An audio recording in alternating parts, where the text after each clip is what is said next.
What if I told you there was one thing you could do that would be certain to save your marriage? Would you believe me? Listen, I know many of you guys think or maybe be experiencing a life or marriage in such a way that you think that you're at your wits' end and nothing can change it. But I want to just share with you a little bit about my story and tell you how this one thing really saved my marriage. See, earlier in my marriage, I was so focused on me and getting what I wanted and being happy and being heard that I was blaming Andre for everything that was going wrong. I was convinced had he did life differently, had he made better choices, had he just listened to me more, that everything in our marriage would be better. Because I really thought I knew what it takes to kind of do life well and to be successful because in my own mind, I was doing good before I met him. So had he just listened to me, our marriage would be perfect. That was the thought that I really believed. So in that, what that looked like a lot of times is like fighting, frustration, arguments over simple things. And maybe sometimes not so simple things. But if I was real honest, even in the arguments that weren't about the simple things, I wasn't a good listener because I was so focused on getting my point across, believing that if he could just hear me, listen, and understand what I'm saying, and then do what I tell him to do, that everything would be better. So I wasn't a good listener. Instead of listening for understanding, I was listening just to be able to position myself to win the argument. And what I know from research is that, like women, we think faster than most men. And so we think that because we can argue quicker or say something quicker or come up with a faster idea, then that we're right and that we're wiser and that we're smarter. But that's not necessarily true. And so for years of us being in this place of me against him, thinking that I somehow knew more than him, blaming him for everything that was going wrong in our marriage, oftentimes feeling like the victim, like telling my good old sad stories of like, Andre doesn't listen to me. I don't feel like he appreciates me. He doesn't see anything I do. And real not recognizing that like these thoughts and beliefs was causing major disconnection between us. I had subsided that this was how it's going to be and that the marriage wasn't going to get any better until he learned to listen. Until one day in my prayer life, praying to God, complaining, obviously, about Andre, complaining about this marriage, and telling God if he would just get Andre to do these things, because now I'm God, because I'm telling God what to do. I heard God say, Kenesha, what about you? And I thought, wait, you've changed the conversation, and I don't want to talk to you anymore. Literally, like that's how I felt. I felt like, well, guys, since you changed the conversation, since now you want to talk about me, I don't want to talk to you anymore. And I got out of the shower and I commenced to gonna let it go because God is tripping. However, God doesn't let anything go. He wanted to invite me to deal with me. He wanted to introduce me to what I now call the me factor. Like, who was I showing up to be in the marriage? He showed me the controlling part of myself. He showed me that the only thing I could truly control was my thoughts, my emotions, and my reaction. And if I learned to take control of that, and if I begin to use that form of wisdom, I could help change my marriage. So that one thing, that factor, that thing that really shifted and changed our marriage was me. But it wasn't the me that thought she knew everything.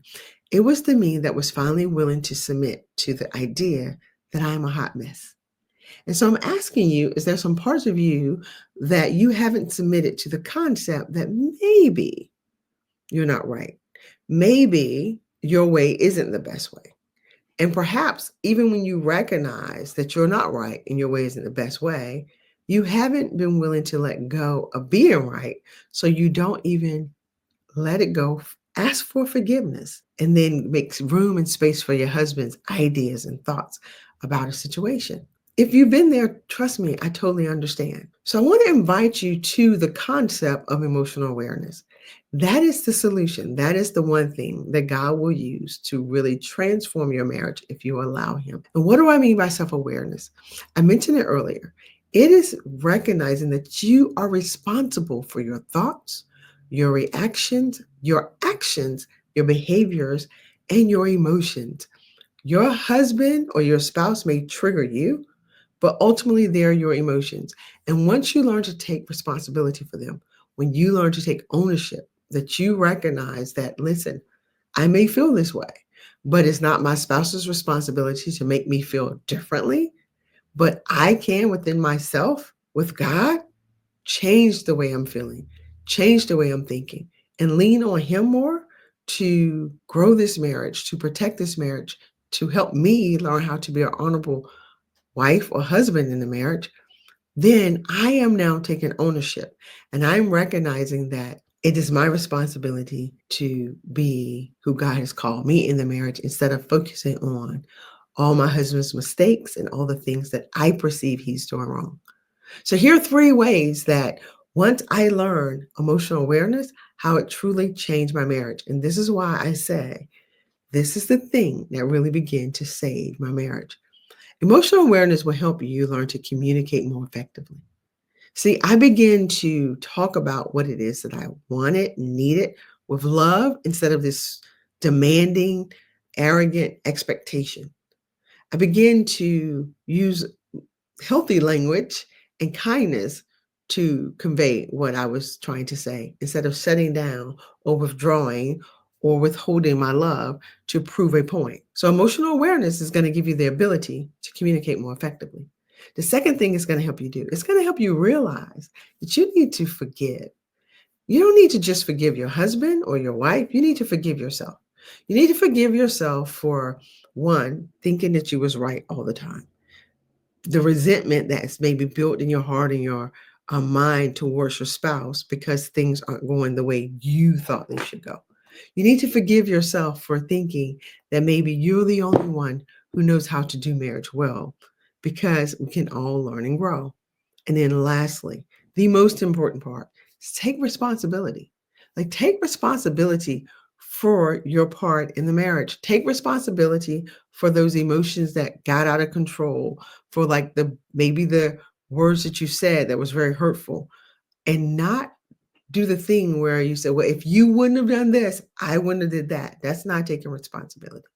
And as long as you continue to operate at that level where you're still blaming, you're still um, insisting that it's your spouse that change or do things differently, the marriage will not get any better. So I want to tell you that you really can take time, get to know you, learn the things from your past, maybe that's showing up in your present, particularly in your marriage, that's causing the discomfort, the dissatisfaction, and the hurt and the pain and the resentment, so that you don't regurgitate all of those hurt feelings on your spouse and you learn to take ownership for them.